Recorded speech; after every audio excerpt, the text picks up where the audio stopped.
É isso então, pessoal. Gravando aqui direto do hotel aí para não deixar vocês sem esse pós-jogo. Como eu disse antes, não consegui fazer ontem, estava muito louco de raiva e, e preferi fazer hoje para fazer uma avaliação um pouco mais centrada de todo o jogo. Mas enfim, foi bem decepcionante o resultado. O que a gente espera é que agora essa parada para a data FIFA, onde vai ter muito jogador convocado, né, indo ajudar seus seis no time do Botafogo, que o Arthur Jorge consiga, com quem vai continuar, consiga dar uma equilibrada nessa emoção, né, envolvendo as últimas rodadas, envolvendo Libertadores e tudo mais, e que os jogadores que vão para as suas seleções possam também fazer um bom desempenho lá, torço para isso, porque isso de qualquer forma ajuda. Um Botafogo forte, né, com seus jogadores performando bem, sempre vai ser importante. E que possam voltar preparados aí para a maratona, né? Atlético Mineiro fora de casa, Vitória em casa, depois Palmeiras, um jogo que pode ser o jogo decisivo aí em questão do título brasileiro, e logo depois final da Libertadores em Buenos Aires, estaremos lá também acompanhando ao vivo. Esperamos com certeza que seja com resultado positivo também, esses dois jogos e dois campeonatos, né? Então, para você que chegou até aqui, agradecer o apoio, pedir também sua ajuda para curtir, se gostou do vídeo, para se inscrever no canal, ativar o sininho aí das notificações para quando tiver novos vídeos, compartilhar com seus amigos, com seus parceiros, sejam eles botafoguenses ou não, compartilhar esse vídeo para que eles venham acompanhar também notícias sobre o Botafogo e futebol. E não importa se é corneteiro, porque no final do ano a gente vai poder brincar aqui com os corneteiros depois de ser campeão brasileiro e campeão da Libertadores. Eu acredito no Botafogo, vamos lá, vamos ser campeões. Falando em fácil, né, gente? Eu comentei em vídeos anteriores aqui que eu achava esse jogo bem perigoso, porque é o tipo de jogo fácil. E é o jogo onde o Botafogo se complica. O Botafogo se complicou contra um Grêmio, jogando em casa, né? Se complicou contra o Juventude, que é um time que está lá na parte de baixo, na casa deles, mas tomou 3-0 no primeiro tempo. Se complicou contra o Criciúma no Maracanã lotado, e agora de novo, com o Newton Santos lotado, se complicou contra o Cuiabá. O Botafogo precisa aprender a jogar contra times retrancados. Contra o Penharol, que era retrancado também, o que aconteceu? Depois que conseguiu dar uma destravada ali, beleza. E é assim praticamente qualquer jogo com time retrancado. Não, acho que vocês concordam com isso, que depois que faz o primeiro gol, meio que abre a porteira, porque o time que joga para trás ele vai precisar sair. E aí é onde a gente vem e mata o jogo. Só que precisa conseguir esse primeiro gol. E o Botafogo precisa ter a inteligência, tanto emocional quanto de estratégia, para conseguir chegar nesse primeiro gol. E contra o Cuiabá, gente, não dá para entender que não consiga ter isso. O Palmeiras fez 5-0 no Cuiabá. O Palmeiras fez 5-0 no Criciúma. Não precisávamos esperar aqui um 5-0, mas ganhar de 2-0, 3-0 dava para se esperar. E a gente não conseguiu nem fazer um gol no Cuiabá. Então é preocupante porque o Botafogo num jogo desempenha o melhor futebol do Brasil e no outro fica travado, porque não teve. É diferente de ter inúmeras chances claras. Teve 10, 15 chances claras de gol. E ainda quando teve, não foi competente para finalizar, para fazer o gol, né?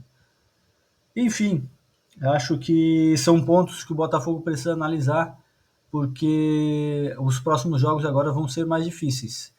Mas tem o Vitória. E quem que diz que o Vitória vai ser fácil agora? Se contra o Criciúma não foi, contra o Cuiabá não foi, por que vai ser diferente contra o Vitória? É outro jogo perigoso. É outro jogo que, em teoria, é fácil, mas que o Botafogo pode complicar. Na minha cabeça é mais fácil a gente ganhar do Palmeiras lá. Não estou aqui querendo ser soberbo com essa afirmação, mas eu digo porque o Botafogo parece que entra mais ligado. Quando o jogo é importante, ele joga querendo ganhar. Contra o Vasco, que é um clássico, que aí quer, né, mostrar que manda no pedaço, aí vai lá, faz 2-0 em 12 minutos. Gastou o futebol, parece que tudo naqueles 12 minutos, né? porque depois já começou a jogar displicente, como em muitas jogadas foi ontem. Enfim, eu espero que em jogos como contra o Atlético Mineiro, que eu já estava considerando aí como uma possível derrota, porque vai estar voltando a data FIFA, muitos jogadores reservas fora de casa, agora vai ter que ganhar esse junto com todos os outros jogos, claro, e ganhar do Palmeiras ou empatar com o Palmeiras. O jogo contra o Palmeiras, se for um empate, já tá bom. Mas não dá para considerar mais nenhum jogo como ganho, né? Ou como fácil. Se contra o Cuiabá não faz o dever de casa, contra o Criciúma não faz o dever de casa, porque a torcida não pode vaiar, porque é líder, porque isso. Gente, se eu vou lá, eu pago o ingresso, eu tenho o direito de decidir se eu gostei ou não do espetáculo. E eu estou julgando aquele espetáculo, não a campanha como um todo. E às vezes a gente precisa mandar um recado. Por quê? Porque senão o jogador acha que está tudo certo. Não que eu seja a favor de vaias, a gente tem que apoiar o Botafogo quando está lá durante o jogo, não acho que tenha que vaiar, e a torcida não fez isso em momento nenhum durante o jogo. Apoiou, xingou o árbitro, xingou outro time, falou que ia cair para a segunda divisão. Agora, final do jogo, a gente tem que dar a nossa avaliação daquilo que a gente viu no jogo. Então, acho que foi pouca criatividade para furar a retranca do Cuiabá. E isso se refletiu aí nas vaias da torcida, de alguns torcedores, né? Eu, né, não vaiei o time, mas eu estou querendo dizer aqui que eu entendo quem vaiou, não julgo quem vaiou, e acho que faz sentido pelo futebol apresentado, né? Tem que entender que muita gente vem ali para ver o melhor futebol do Brasil, e aí ver isso contra o Cuiabá, pô, é decepcionante, né? Pessoas que saem de longe para vir ver um jogo desse, né? Falar, inclusive por mim, né? Venho lá do interior do Paraná, rodo pra caramba para conseguir chegar aqui para assistir um jogo, e aí a gente vê um desempenho desse, é frustrante. É frustrante. Tem toda a volta para casa agora pensando nesse bendito resultado que deveria ter sido diferente. Agora, falando um pouco, né, dos outros fatores envolvidos no jogo, que papelão em Cuiabá, que papelão. Eu eu estava bem assustado com o jogo contra o Criciúma. Eu vi o Criciúma, eu sou natural de Criciúma, né? Tenho um carinho, inclusive, pelo time do Criciúma, mas eu já achei vergonhoso o que o Criciúma fez de antijogo naquele momento, né? Naquele jogo. Agora, o que o Cuiabá fez ontem, tá? Eu não tive condições de fazer pós-jogo ontem, porque eu estava muito louco da vida com esse resultado. Mas o que o Cuiabá fez ontem, quem assistiu o jogo sabe. Os caras caíram pelo menos 10 vezes em campo. 10 vezes, pode contar aí. 10 vezes se jogaram. Do nada. Tinha um toque, caía, ficava parado no campo. O goleiro vai ganhar um cartão amarelo no final do jogo. O que adianta? Ele não vai ganhar outro. Ele tá tranquilo. Beleza, ganhei meu cartão amarelo, tô indo pra casa com um ponto. E aí, adianta o quê, juiz? Adianta o quê? Não adianta. Ou dar o cartão amarelo com 30 minutos de jogo, o cara entender o recado e ter ainda, né, mais 60 minutos de jogo. Ele faz isso com 2/3 do jogo já rodado. O goleiro já não tá nem aí. E os caras se jogavam, os caras caíam, aí o goleiro caía, aí vinha os massagistas lá, né? 2 horas também, até eles iam devagarzinho trotando em campo, porque a substituição, os jogadores não saíam, enrolavam. Olha, vergonhoso, vergonhoso. Cuiabá não entrou para jogar. Tanto que o técnico deles admitiu isso na entrevista coletiva depois, disse que não tinha condições de jogar, que odeia o antijogo, mas foi obrigado a fazer, porque o Botafogo era o melhor time da América, não sei o que e tal, tal. Independente, né? Ele elogiou o Botafogo para dar aquela aliviada no dele. Mas fizeram um antijogo vergonhoso. E aí o papel da arbitragem é o quê, né, seu juiz? É coibir isso, é punir isso quando necessário, é fazer com que o jogo flua. E além de não fazer isso, por quê? Porque não amarelava os caras, deixava os caras fazer cera, né? Além disso, o juiz ainda contribuía. Então, quando eu falo da arbitragem, diversos aspectos que dá para reclamar da arbitragem, não vou falar de amarelo, de vermelho, disso, por jogadas faltosas. Eu acho que o antijogo, as diversas práticas de antijogo do Cuiabá é que deveriam ter sido melhor controladas pelo juiz. E o juiz, além de não fazer isso, ele ainda conversava muito. Tinha bola que o Botafogo ia sair, ele parava, não, pera, que eu tenho que explicar. Uma hora parou para falar com o Arthur Jorge, né? Aí todo aquele teatrinho, vai lá, fala com o Arthur Jorge, para mais o jogo, cadencia mais o jogo. É incrível como o juiz conseguia ainda se complicar. Teve uma bola lá que todo mundo foi, nem lembro agora o lance, o que aconteceu, mas estava o time inteiro do Cuiabá e do Botafogo conversando com o juiz, sendo que existe uma norma que hoje só o capitão pode falar com o juiz, e foi todo mundo, acho que foi na hora do lance lá, da quase expulsão, né, com o Luiz Henrique saindo na cara do gol. Então, todo mundo falando com o juiz, todo mundo. E o juiz conversando mesmo, conversando, dando satisfação. Se eles sacam um amarelo ali, dá um amarelo para cada um, mas ia dar para alguém do Botafogo também, que se dane, faz parte. Não é para fazer isso, o juiz não tinha o controle do jogo, não tinha. Aí vai dar 5 minutos de acréscimo. Juiz, em que terra isso, né? Aí deu 5, aí por causa de um ou outro lancezinho que teve no meio da prorrogação, deu mais um, ou seja, deu 6 minutos. Aí no segundo tempo, que teve a mesma quantidade de paralisação, que teve goleiro no chão, que teve um monte de substituição, ele vai dar 7. O que mudou do primeiro tempo para o segundo? Né? Na cabeça dele? Na cabeça dele, nada. Mas teve muito mais paralisações no segundo tempo. Então a arbitragem ela acabou contribuindo para o clima tenso. Agora, isso justifica o resultado? É culpa da arbitragem? É culpa do Cuiabá? Cada um vem para propor o seu estilo de jogo. A arbitragem vem para fazer o trabalho dela, nem sempre vai ser competente para isso, na maioria das vezes não vai ser competente. Não é porque está roubando para um que outro, é porque são incompetentes mesmo, incompetentes.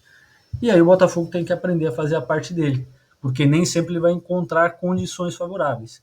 E é nesse sentido que eu acho que o Botafogo ficou muito abaixo daquilo que se esperava para ele. Vamos lá, pessoal, falando sobre o jogo Botafogo e Cuiabá ontem, vou trazer aqui alguns números de estatística primeiro, para depois, claro, falar a minha opinião mais no detalhe. Jogo 0-0, não era o resultado que nós esperávamos, nem de longe, né? Era um jogo para a gente fazer não só a vitória, mas fazer saldo de gols. E aqui só lembrando que quem acompanhou os vídeos, eu falei que esse era um jogo perigoso, um jogo que podia acontecer o que aconteceu com o jogo com o Criciúma, e foi exatamente o que aconteceu. Né? Cuiabá e Criciúma estão muito próximos da tabela, brigam pela mesma coisa, que é se manter na Série A no ano que vem, e viriam para se defender. O Cuiabá ainda veio, eu definitivamente não sei dizer quem fez mais antijogo, se foi Criciúma, se foi Cuiabá. Eu acho que os jogadores caindo do Cuiabá, esses sim superaram o Criciúma. Mas enfim, depois a gente fala sobre isso. O fato é que o resultado foi 0-0. Um Botafogo começou construindo, né? Se a gente for olhar aqui, teve 6 grandes chances criadas contra 0 do Cuiabá, 28 finalizações contra 4 do Cuiabá. E se a gente lembrar, um dia antes teve Palmeiras, o Palmeiras inclusive foi elogiado na imprensa, porque fez 30, 34, 36 chutes a gol. E dá para se dizer que ele esteve numa situação muito parecida com a do Botafogo, porque pegou um Grêmio também que só jogou atrás, o jogo contra o papel que o Grêmio fez também foi vergonhoso. O fato é, o Palmeiras fez a parte dele, jogando em casa, deu um jeito de furar a retranca, né? Então o Botafogo teria que fazer a mesma coisa. O Grêmio, em teoria, é um time melhor que o Cuiabá. Mas vamos lá, né? Voltando aqui, 28 finalizações, como eu falei, então foi um massacre de finalizações, mas a gente não teve nenhuma finalização assim que a gente diga, não teve? Sim, teve no final ali que a gente desperdiçou, né? Depois também a gente vai falar mais detalhes dos lances em si, mas assim, é pouca criação objetiva para um jogo desse com 28 finalizações, né? Chutar a bola e a bola ir na direção do gol é diferente de chutar a bola em direção ao gol. Grandes defesas do goleiro, tá mostrando aqui no aplicativo 5 por parte do Cuiabá. As defesas, né? Nada espetacular. Foram 8 escanteios contra só um do Cuiabá. O Botafogo fez 8 faltas, o Cuiabá fez 13. O Botafogo trocou 648 passes contra 239 do Cuiabá. Então, realmente foi, se pegar a posse de bola, né, 74% do Botafogo contra 26% do Cuiabá, só deu Botafogo. Só deu Botafogo. Tirando uma ou outra escapada, que sempre acontece. O Grêmio também teve isso contra o Palmeiras, né? O Grêmio teve até uma chance meio clara lá, que depois o Soteldo desperdiçou. Enfim, a realidade é que o Botafogo teve muito volume de jogo, mas não soube usar esse volume de jogo. Agora vamos falar um pouquinho dos jogadores, né? Acho que a nossa parte ofensiva esteve muito distante daquilo que a gente está acostumado, né? Por mais que tenham produziram com pouca objetividade, pouca efetividade. Mas vamos começar lá de trás, né? O John não teve uma atuação que possa comprometer em nada, né? Quando foi exigido estava lá, então não dá para dar um 10 porque também não fez defesas difíceis e tudo mais, mas passa de ano, né? Pronto. Falar da defesa, Bastos, uma atuação regular. Alexandre Barbosa, as únicas bolas que iam parar lá, o cara tira tudo. O cara tira tudo. Enquanto o Bastos, eu acredito que nos últimos jogos ele tenha caído um pouquinho de produtividade. Antes ele tirava tudo também. Hoje ele já não é o nota 10, mas ainda está um 9,5. Não vamos reclamar do Bastos. Agora o Alexandre Barbosa dá para dar um 11 pro cara, porque o cara tira tudo. O cara às vezes ia lá para frente para tirar a bola lá na frente. Então, às vezes ele se empolga demais, dá um chute a gol ali, tudo, mas não dá para criticar o cara por causa disso, né? Teve uma atuação bem acima do normal para zagueiros de modo geral. Então, vamos lá, dar um 10 para ele. O Alex Telles, acho que falta ofensividade para ele. Uma bola parada ele ajuda, ele é perigoso, mas ainda falta um pouco mais da participação dele no ataque. O Vitinho, gente, o Vitinho para mim é um jogador completo. Ele é igual para tudo, né? Para tudo ele é igual, ele é ruim para tudo. Então ele é completo em ser ruim. Eu já desisti do Vitinho, tá? Desculpa, mas eu já tinha desistido antes e, e continuo desistindo. É porque depois da expulsão do Matheus Ponte na semifinal da Libertadores, a gente só vai ter o Vitinho para a final da Libertadores, então a gente tem meio que confiar e acreditar. Mas não dá, cara, não dá. É um jogador que pega a bola, pega os lances do jogo. Né? Quem viu sabe. Toca a bola para ele, o que ele vai fazer? Ele vai tocar a bola para trás de volta. Ele não se aprofunda no campo, ele não abre espaço. Aí, às vezes, quando ele está abrindo espaço lá na ponta, os jogadores não passam para ele, talvez até porque sabem que a bola vai voltar para eles. Então, o zagueiro toca para ele devolve no zagueiro. O volante toca para ele devolve no volante. Ele não tem nenhuma troca de passe com um cara de meio ou de ataque. É para ele fazer um 2 com o Luiz Henrique, ele não faz. Ele nunca participa da jogada ofensiva e quando vai participar, erra. Teve uma bola que veio fácil para ele estava sozinho na lateral, ali mais no meio de campo, e ele deixa a bola passar por debaixo dos pés dele. Então, assim, é um jogador completo, em ser ruim em tudo. Não ataca, não defende, não abre espaço, não passa direito, não recebe bem a bola. Definitivamente eu desisti do Vitinho, tá? Foi substituído no final ali, não foi colocado um outro lateral até para dar mais poderio ofensivo e deixaram o Gregory ali na função. O Gregory faz melhor do que ele, tanto que o Gregory teve duas subidas ali pela direita, com cruzamentos na ponta, que o Tietê pode fazer isso também, melhor, e o Gregory ainda marca, né? O Gregory eu também colocaria como outro jogador que é regular, bola que não depende da zaga, que ele pode estar ali, ou que a zaga dá uma titubeada, o Gregory está ali e ele resolve a parada. Então, já parar de falar mal do Vitinho, vamos falar bem do Gregory, cara espetacular. Marlon Freitas, mais um jogo positivo, bom, né? Eu acho que só que o Marlon Freitas ele precisa parar de chutar gol. Ele é um bom jogador, se recuperou daqueles probleminhas da piscadinha do ano passado, né? Mas ele cisma em chutar gol. Cisma em chutar gol.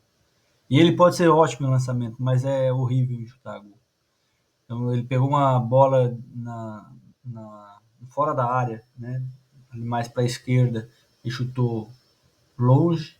E aí pegou outra sobra de um escanteio, se não me engano, já um pouquinho dentro da área, perto da marca do pênalti, e aí isolou, fez um touchdown. Então, assim, é muito habilidoso, um cara fenomenal, como capitão também fora de série. Mas, Marlon, para de chutar gol, cara. Isso não vai e é sempre chute a gol, é bola desperdiçada. Eu quero em algum momento errar isso, mas até o que a gente tem visto, então a gente vai pela estatística, né? Deixa para os caras que fazem gol assim. É igual o Barbosa também às vezes inventa de chutar gol e é muito improvável. Mas o Barbosa ainda acerta dentro da trave, já coisa que o Marlon Freitas não está conseguindo fazer. Aí vamos entrar no ataque. Um ataque com o Thiago Almada, que acho que foi menos produtivo dessa vez, em algumas oportunidades que tinha de acelerar, não acelerou. Foi o primeiro a ser substituído, inclusive. Achei estranho porque não é a atitude que o Arthur Jorge costuma ter, mas não condeno a atitude porque assim, se o ataque não está funcionando, para mim não tem estrelinha cativa, tá? Claro que os jogadores diferenciados eles podem em uma bola decidir o jogo, mas pô, com 60 minutos de jogo contra o Cuiabá, o cara ainda não conseguiu tirar nada da cartola, às vezes tem que mudar, ou vai esperar para fazer como foi com o Criciúma e não arriscar, né? Então ele arriscou, não deu certo, mas ele arriscou. Jefferson Savarino, pouco apareceu, né? Saiu da esquerda, foi para o meio, do meio foi para a direita e foi um cara que pouco apareceu no jogo. Também foi substituído, né? E é um jogador que parecia estar cansado. Outro jogador que parecia cansado, morto, sem vontade, desanimado, e que aí eu não queria falar porque parece pegação de pé, mas é o Luiz Henrique. O Luiz Henrique, primeiro tempo sem vontade, parece que estava morrendo, parece que ele tem uma coisa prendendo as pernas dele no chão. Ele já anda assim, trotando em campo. E isso, né, eu já falei aqui várias vezes que ele faz isso em muitos jogos. O cara tem habilidade? Tem habilidade, espetacular. Se ele quiser jogar, né? O problema é, quanto o Cuiabá talvez eu não vá aparecer, então eu vou ficar me poupando um pouquinho, daqui a pouco eu tô na seleção, quero estar descansado para jogar lá. Não sei o que passa na cabeça do jogador, mas foi pouco efetivo no jogo. Aí no segundo tempo teve uma ou outra jogadinha ali, né? Teve uma jogada, por exemplo, que a bola foi nele e poderia ter sido expulso o jogador do Cuiabá, porque ele ia sair de frente pro gol. Mas enfim, né? Tem a critério de que a bola não estava 100% dominada, tinha uma cobertura lateral ali de um outro jogador do Cuiabá, mas ele estava indo em direção ao gol. Não vou contestar aqui a arbitragem por isso, que eu acho que tem muitos outros pontos para contestar a arbitragem. E, e aí esse ponto eu vou deixar de lado. Mas eu acho que o Luiz Henrique, quando criou, foi mais no finalzinho do jogo, ele teve um lampejo, porque diversas bolas ele recebeu também na lateral. No 1 contra 1 não tinha dobra, tá? Muitas vezes ele pegou essa bola sem dobra de marcação e ele não foi para 1 contra 1. Ao invés de ele pegar e ir para a linha de fundo, ele pegava e devolvia a bola. Ou então cismava de fazer a jogadinha manjada de cortar para dentro. E aí, sem espaço, por quê? Porque o pessoal já aprendeu que essa é a jogada dele, né? Praticamente a única. E aí vai fechando os espaços. E aí ele vai ter que ir cortando, e cortando, e cortando. Numa dessa ele cortou, ele foi parar lá na ponta esquerda. E aí teve que passar a bola, porque não tinha mais o que fazer. Então, assim, para mim, é um jogador que poderia ter desequilibrado nesse jogo. Esse jogo era um jogo para ele desequilibrar e não conseguiu. E no final aí ele fez uma jogada, mas demorou demais para tocar. Teve duas jogadas ali no final que ele até conseguiu fazer alguma coisa, demorou para tocar para o meio. Na última vez ele conseguiu tocar para o meio e aí foi erro, não lembro quem chutou ali na hora, no momento. E perdemos um gol, perdemos dois gols ali nessa reta final que podiam ter inclusive a participação do Luiz Henrique.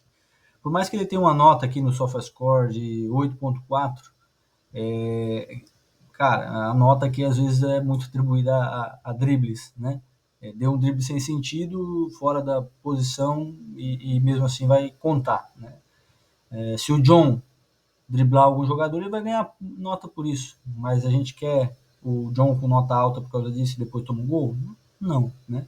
Então essas notas elas nem sempre são nem sempre retratam a objetividade do jogador no jogo. Né?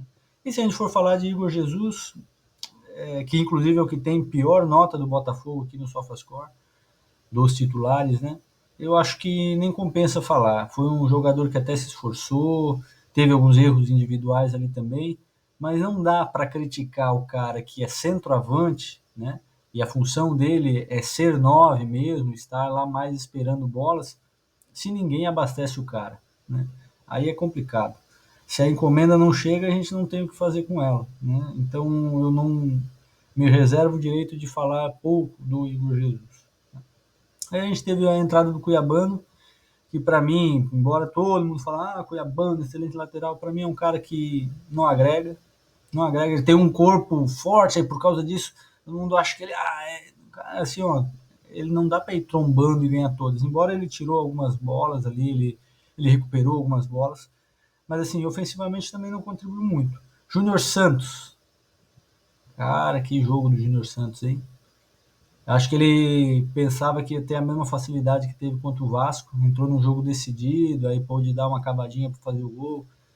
No Santos, não é sempre assim, cara. Não é sempre assim. E aí, o que criou? Não criou nada. Errou chute, pegou uma bola lá bizonhamente na linha de fundo, mandou na lua. Eduardo também entrou, um pouco criou. Tiquinho, complicado. Eu gosto do Tiquinho, acho que é um jogador tecnicamente excepcional, mas o Tiquinho, como algumas pessoas já estão falando aí nas redes sociais, né, ele praticamente está um aposentado em campo ultimamente. Não ganha bola, não ganha mais bola em cima que antes ele ganhava, né? Algumas bolas que vêm um pouco mais baixo que ele consegue matar no peito e segurar ela, fazer o pivô, ele até ainda faz, embora não tenha feito no jogo de ontem. Mas fora isso, então ter um cara ali só para ser pivô, eu acho que não compensa, não faz sentido para o estilo de jogo do Botafogo. E foi isso. Não tivemos uma quinta alteração, porque foram alterações feitas em 3 momentos distintos. E aí o Arthur Jorge matou, né, as alterações. Não acho que outra formação também teria feito algo excepcional, então também a conta não é do Arthur Jorge nesse jogo. Ele fez as substituições, tirou Savarino, tirou Almada para tentar dar uma revitalizada. Não, né, com a saída do Vitinho, não colocou outro lateral direito, então ele colocou o time para frente. Como ele disse, né, na entrevista, terminou com 4 avançados ali e tal. Então, ele terminou com um time ofensivo, mas acho que a maior decepção foi realmente a performance dos jogadores de ataque, que não conseguiram ser efetivos num jogo que era para ser fácil. Fala pessoal, bom dia, sejam bem-vindos a mais um vídeo aqui do canal Botafogo Sincero, vídeo para falar do pós-jogo de Botafogo e Cuiabá, analisar o jogo, os lances, os jogadores, a arbitragem, o próprio Cuiabá também, se é que dá para dizer que vieram para jogar, e é claro, sempre dando a minha opinião aqui mais sincera possível. Então, vamos lá para o pós-jogo de Botafogo e Cuiabá.